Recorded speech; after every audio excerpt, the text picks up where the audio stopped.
આજના દિવસ માટે પરમેશ્વરનું વચન, પ્રેરિતોના કૃત્યો, અધ્યાય 26માં વચન 15. પ્રભુ, તું કોણ છે?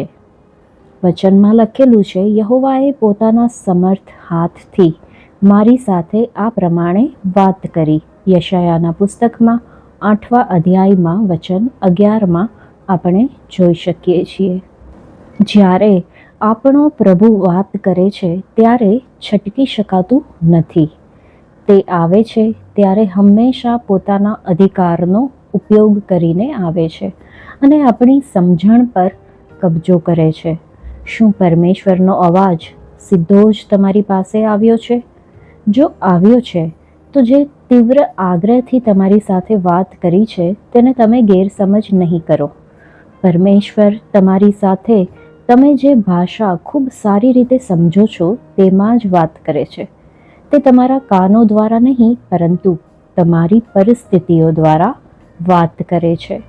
આપણને આપણી પોતાની ખાતરીમાં જે દ્રઢ ભરોસો હોય છે તેને પરમેશ્વરે નાશ કરવો પડે છે.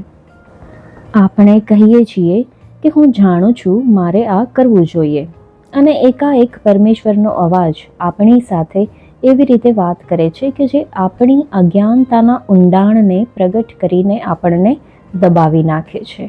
જે રીતે આપણે તેમની સેવા કરવાનો નિર્ણય કરીએ છીએ તે જ બાબતોમાં આપણે તેમના સંબંધી અજ્ઞાનતા દર્શાવીએ છીએ.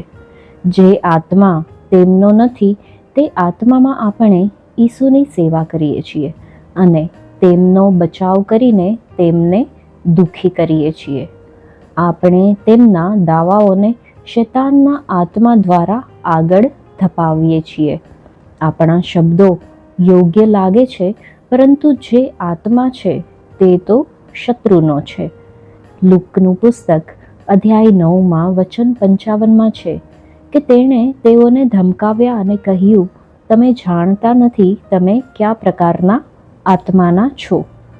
તેના અનુયાયીઓમાં પ્રભુનો જે આત્મા હોય છે તેને 1 કોરિન્થી અધ્યાય 13માં વર્ણવવામાં આવ્યો છે.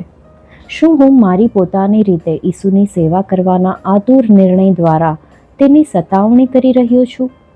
જો હું એવો અનુભવ કરું છું કે મેં પોતાનું કાર્ય પૂર્ણ કર્યું છે છતાં પણ આ દરમિયાન જો મેં તેને દુઃખી કર્યો છે તો મારે ચોક્કસપણે સમજી લેવું જોઈએ કે એ મારી ફરજ હતી જ નહીં, કેમ કે મારી રીતે કામ કરવું તે નમ્રતા અને મનની દીનતાના આત્માને નહીં પરંતુ ફક્ત આત્મસંતોષના આત્માને જ પોષણ આપે છે. આપણે એવું માની લઈએ છીએ કે જે કંઈ પણ અણગમો પેદા કરે છે તે આપણી ફરજ છે.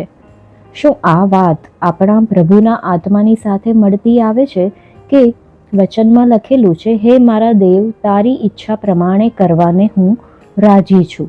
ગીતશાસ્ત્ર 40માં વચન 8માં.